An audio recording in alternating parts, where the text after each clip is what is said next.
بسم اللہ الرحمن الرحیم۔ السلام علیکم۔ کم سے کم ایک دفعہ درود شریف پڑھ کر نیچے کامنٹ میں ڈن لکھ دیجیے۔ یا اللہ سمیٹ لے مجھے، میں بہت ٹوٹ گئی ہوں۔ آپ کا تو وعدہ ہے کہ آپ اپنے بندے کو کبھی تنہا نہیں چھوڑتے۔ آپ تو 70 ماؤں سے زیادہ پیار کرتے ہیں اپنے بندے سے۔ یا اللہ مجھے سمیٹ لے، جوڑ دے مجھے، میں ٹوٹ گئی ہوں۔ مجھے بہت تکلیف ہوتی ہے، آپ تو سب جانتے ہیں نا۔ یا اللہ میں جن باتوں کے لیے پریشان ہوں اس میں میرے لیے آسانیاں پیدا فرما۔ اے رب العالمین ہمیں ہر آنے والے دکھ، پریشانی، تکلیف، رسوائی، ذلت اور کرب سے محفوظ فرما۔ کبھی کبھی انسان کا دل اس قدر ٹوٹ جاتا ہے کہ دل کرتا ہے کہ کب نماز پوری ہو اور کب میں اپنے ہاتھ پھیلاؤں اپنے رب کے سامنے، کب میں رو رو کر اپنی دعاؤں میں اپنے ٹوٹے دل کا حال بتاؤں اسے، کب میں رب کے سامنے وہ سارا حال بتاؤں جو میری آنکھوں کے سامنے ایک فلم کی طرح چل رہا ہے۔ میں اپنے رب کو بتاؤں کہ دیکھ یا رب، جس کو میں نے اتنی محبت دی وہ کس قدر ظالم نکلا۔ رب کے سامنے میں اپنے پھیلائے خالی ہاتھوں کو دیکھتی، میں اپنی تمام تکلیفیں، دکھ، درد بس اللہ کو بتاتی جاؤں۔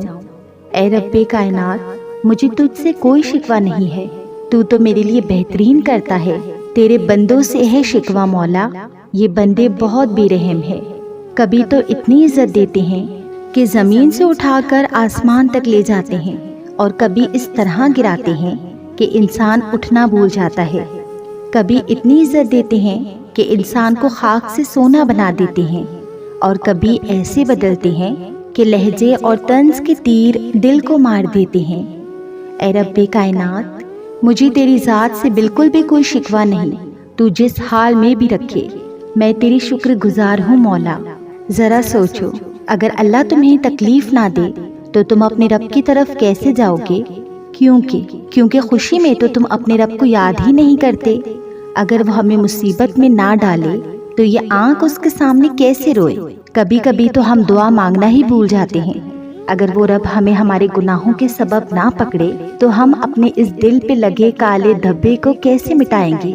اگر سب انسان ہم سے محبت کریں گے اور کوئی بھی ہمارے خلاف نہ ہوگا، کوئی ہمارا دل نہ دکھائے، تو اس رب کے سامنے ہم اپنے ٹوٹے دل کے ٹکڑے لے کر کیسے جائیں گے؟ اگر وہ رب ہم سے ہماری محبوب چیز نہ چھینے تو بچوں کی طرح رو رو کر ہم اس چیز کو اپنے رب سے واپس کیسے مانگیں گے؟ اور یقین جانو اس درد، اس تکلیف اور اس رونے میں بھی خدا نے مزہ رکھا ہے۔ جو ہمارا ہوتا ہے وہ ہمیشہ ہمیں ہی ملتا ہے، اور جو ہمارا نہیں ہوتا اس کی جگہ اللہ یا تو کوئی اور چیز عطا کر کے کمی پوری کر دیتا ہے، یا پھر اس چیز کا خیال ہمارے دل سے نکال دیتا ہے۔ مگر ایسا بس تب ہوتا ہے جب ہم اللہ کے فیصلوں پہ یقین رکھتے ہیں، جب ہم خود کو یہ سمجھا لیتے ہیں کہ اللہ ہمیشہ ہمیں بہتر چیز سے نوازتا ہے۔ میں جانتی ہوں کہ یہ اتنا آسان نہیں ہوتا، مگر میں یہ بھی جانتی ہوں کہ اس کے بعد آسانیاں ہی آسانیاں ہوتی ہیں۔ اللہ کے لیے کچھ بھی ناممکن نہیں، مگر اللہ ہمیں کبھی تکلیف میں نہیں دیکھ سکتا۔ وہ تمہیں ایسی چیز نہیں دے سکتا جو آگے جا کر تمہارے لیے تکلیف کا باعث ہو۔ میں اکثر سوچتی ہوں کہ اس لمحے جو چیز میں مانگ رہی تھی، اگر آج وہ میرے پاس ہوتی تو میں کتنی بے سکون ہوتی۔ اس لمحے مجھے بھی یہ بات سمجھ میں نہیں آتی تھی، مگر اب سب سمجھ آ گیا ہے۔ تو اگر مجھ جیسے گنہگار شخص کو اللہ صبر دے سکتا ہے تو آپ تو پھر مجھ سے بہت بہتر ہے۔ میں نے تو کبھی سوچا ہی نہیں تھا کہ صبر کا صلہ اتنا خوبصورت بھی ہو سکتا ہے کہ بدلے میں صلہ دینے والا ہی مل جائے۔ مجھے تو کبھی ایسا گمان ہی نہیں ہوا تھا کہ سب کچھ کھو کر بھی مجھے سب کچھ مل جائے گا۔ عجیب پہیلی ہے زندگی بھی، کبھی جیت کر انسان ہار جاتا ہے اور کبھی ہار کر جیت جاتا ہے۔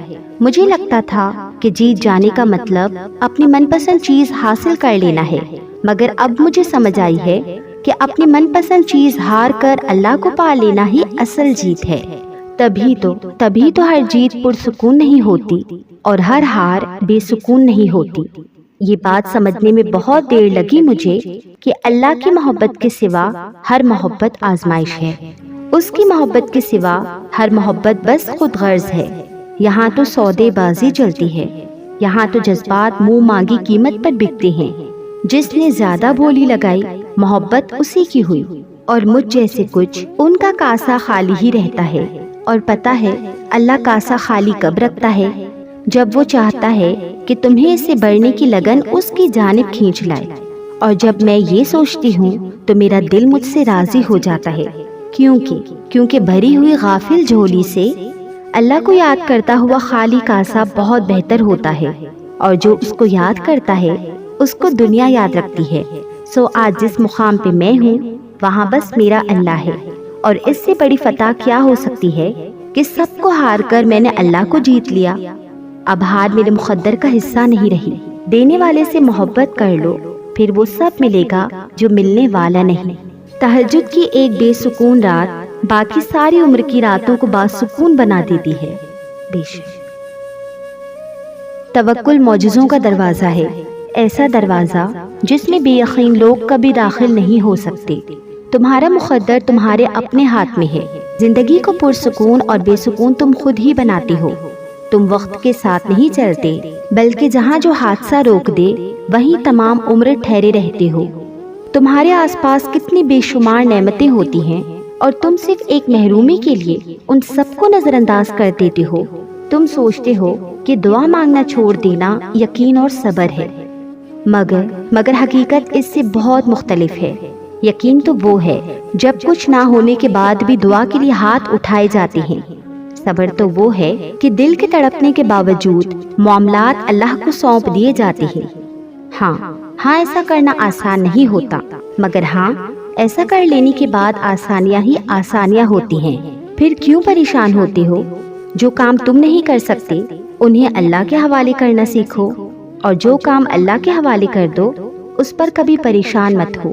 ہاں دعا ضرور مانگو، مگر نصیب سے مت لڑو، نعمتوں کو مت ٹھکراؤ، دعاؤں کی بے ادبی مت کرو یہ کہہ کر کہ دعائیں اب قبول نہیں ہوں گی، کیونکہ دعائیں ہمیشہ قبول ہوتی ہیں، اور وہ تو اتنا رحیم ہے کہ کافر کا سوال بھی رد نہیں کرتا۔ اس کی شان کو تو یہ بھی گوارا نہیں کہ اس کے در سے اس کو نہ ماننے والا شخص بھی خالی ہاتھ لوٹے۔ پھر وہ کیسے تمہارا سوال رد کر سکتا ہے؟ وہ کیسے تمہاری آواز کو انسنا کر سکتا ہے؟ جب تم اس سے بار بار پکارتے ہو تو بس یقین کے ساتھ سب کچھ اس کے سپرد کر دو، کیونکہ جب کام اس کو سونپ دیا جاتا ہے تو وہ دنیا کی ہر طاقت کو یکتا کر کے اس کام کے مکمل ہونے کے لیے پابند کر دیتا ہے۔ اور پھر جب تم اللہ کے فیصلوں پہ سر جھکانا سیکھ جاتے ہو تب وہ تمہیں کن سے نواز دیتا ہے۔ بس پھر تم ہوتے ہو، اللہ ہوتا ہے، تمہاری جیت ہوتی ہے، اور بدلتا ہوا مقدر ہوتا ہے۔ تمہاری دعائیں ہی تمہارا مقدر ہیں، اور تمہارے خیالات اس مقدر کی حقیقت ہے۔ تم جب اللہ کے روبرو دعا کے لیے ہاتھ اٹھاتے ہو تب اللہ تمہارا مقدر تمہاری رضا کے مطابق بدلتا ہے۔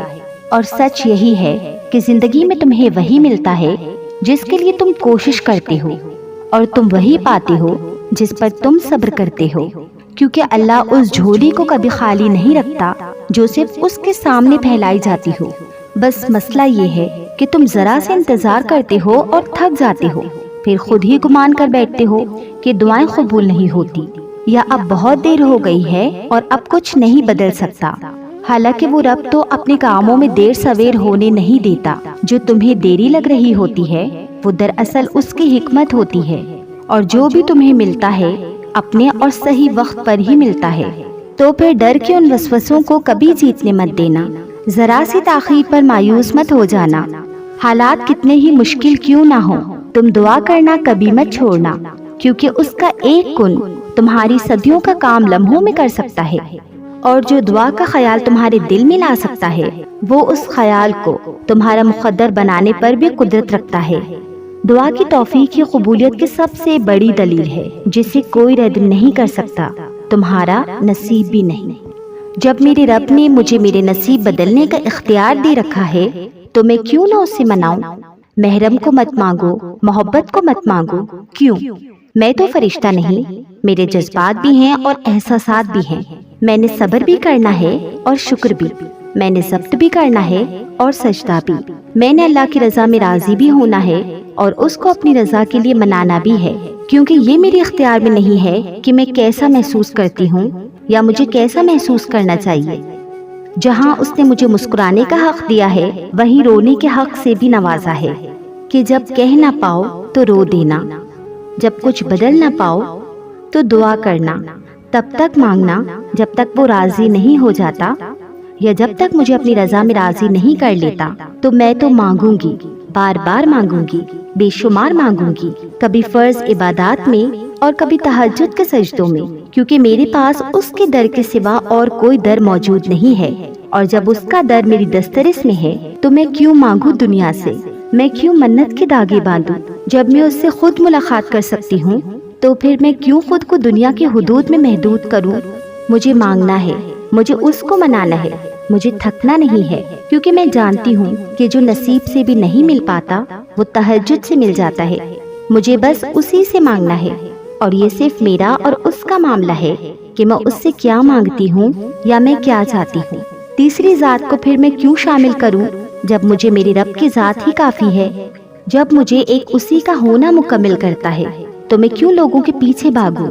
طلب کس کی ہے یہ تو نہیں معلوم، مگر مجھے وہ چاہیے جس سے مجھے سب مانگنا ہے اور ہر حال میں چاہیے۔ انسان کی طلب کے لیے جب تک تھا تب تک انتظار ممکن تھا، مگر اب وہ چاہیے جو خالق ہے، اور اب انتظار نہیں ہوتا، اب تو بس جی چاہتا ہے کہ اتنی اونچی پرواز ہو کہ دنیا کہیں دور بہت پیچھے رہ جائے اور میں اس تک پہنچ جاؤں، اور بس خاموشی سے خود کو سمیٹ کر اس کے آغوش میں چھپا لوں، نہ کوئی مجھے دیکھے اور نہ میں کسی کی دسترس میں آؤں سوائے میرے اللہ کے۔